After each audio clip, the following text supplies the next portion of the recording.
আজকে আমি সুজি আর হচ্ছে আটা দিয়ে একটা পিঠা বানাবো। আর এর জন্য এখানে আমি সুজি নিয়ে নিয়েছি আর হচ্ছে নিচ্ছি আটা। আর লাগবে আমার চিনি আর হচ্ছে লবণ, তারপর সামান্য একটু গুঁড়া দুধ, তারপর হচ্ছে নারকেল লাগবে, বেশি করে একটু নারকেল দিয়েছি। আর দিয়েছি সাদা তিল। তো দিয়ে এগুলো ভালো করে আমি একটা মানে মাখো, মাখো টাইপের একটা ডো করেছি। সামান্য একটু পানিও লেগেছে। খুব বেশি পানি দেইনি। অল্প জাস্ট একটু শক্ত একটা ডো হওয়ার জন্য যতটুকু পানি প্রয়োজন অতটুকুই আমি দিয়েছি। কিন্তু খুব বেশি মিষ্টি পছন্দ করি না বা আমার বাসায় বেশি মিষ্টি চলে না। খুবই কম মিষ্টি চলে। আর এজন্য আমি আমার ইচ্ছে মতো মানে আমার টেস্ট অনুযায়ী আমি মিষ্টি ব্যবহার করেছি। আপনারা চাইলে এখানে আরো বেশি করে দিতে পারেন। তো আমি প্রায় হাফ কাপের মতো দিয়েছিলাম। তো এতটুকুই মনে হয়েছে অনেক বেশি মিষ্টি হয়ে গেছে। তো যাই হোক এখানে হচ্ছে একটা শক্ত ডো করেছি। খুব বেশি শক্তও না আবার খুব বেশি নরমও না। অনেকটা রুটি বেলার মতো ডো। তো যাই হোক এখানে হচ্ছে আমি এখানে চামচ দিয়ে একটা ফুল করে নিচ্ছি।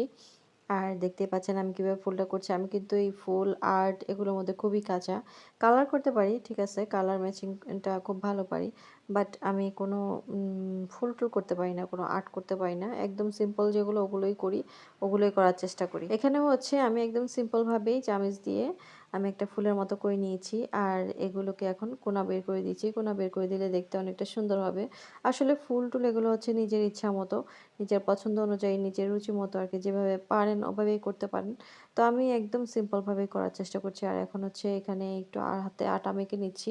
কারণ এগুলো হাতের সাথে লেগে যাচ্ছিল। তেল লাগিয়ে দেখেছিলাম, তেলেও কাজ হচ্ছে না। কারণ এখানে চিনি গলে এটা কেমন আঠালো ভাব হয়ে গেছে। এজন্য আমি হচ্ছে একটু আটা দিয়ে দিচ্ছি। আটা দিলে হাতের মধ্যে একটু হালকা করে আটা ব্রাশ করে নিলে হচ্ছে আর লাগতেছে না। খুব সুবিধা হচ্ছে। আমার কাছে সুবিধা মনে হইছে।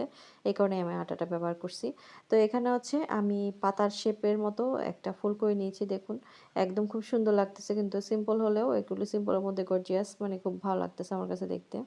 যেকোনো বিয়ের ডালাতে কিন্তু এই পিঠাগুলো ব্যবহার করা যায় বা বিয়ের অনুষ্ঠানেও কিন্তু এই পিঠাগুলো বানিয়ে আপনারা সুন্দর করে প্লেট সাজাতে পারবেন। অনেকটাই সুন্দর লাগবে। এগুলো দেখতে কিন্তু খুবই আকর্ষণীয় লাগে। আর খেতেও কিন্তু অনেক মজা, অনেক টেস্টি। আর অল্প উপকরণেও খুব সহজভাবে এই পিঠাগুলো তাড়াতাড়ি বানানো যায়। এটাও কিন্তু একটা সুবিধা আছে। তো যাই হোক আমি একটু মৃদু তাপে এগুলো হচ্ছে মৃদু তাপ না ধরেন মিডিয়াম তাপেই আমি এগুলো সব ভেজে নিয়েছি একে, একে করে যাতে করে ভেতর থেকে হয়ে আসে একটা মুচমুচে ভাব চলে আসে। একটা ব্রাউন কালার হয়ে আসলে তারপর হচ্ছে আমি এগুলো নামিয়ে নিয়েছি। একটু সময় নিয়েই ভাজতে হয়, একটু সময় লাগে এই পিঠাগুলো ভাজতে। কারণ যেহেতু এগুলো একটু মোটা টাইপের হয় পিঠাগুলো, তাই ভেতর থেকে একটু হয়ে আসতে একটু সময় লাগে। আর খুব বেশি জোরে তাপ দিলে পুড়ে যায়, অনেকটা ভেতরে কাঁচা থাকে। এজন্য একটু হালকা মিডিয়াম আঁচে এগুলো ভালোভাবে ভেজে নিয়েছি। দেখুন আমার সবগুলো পিঠাই হয়ে গেছে, রেডি হয়ে গেছে। আর কত সুন্দর লাগতেছে। আমার কাছে তো বেশ দারুণ লেগেছে এই পিঠাগুলো। আর খেতেও না চমৎকার! অনেক বেশি ভালো লেগেছে এই পিঠাগুলো। আপনার বাসায় একবার হলেও ট্রাই করবেন। তাহলে বুঝতে পারবেন এগুলো কতটা মজা।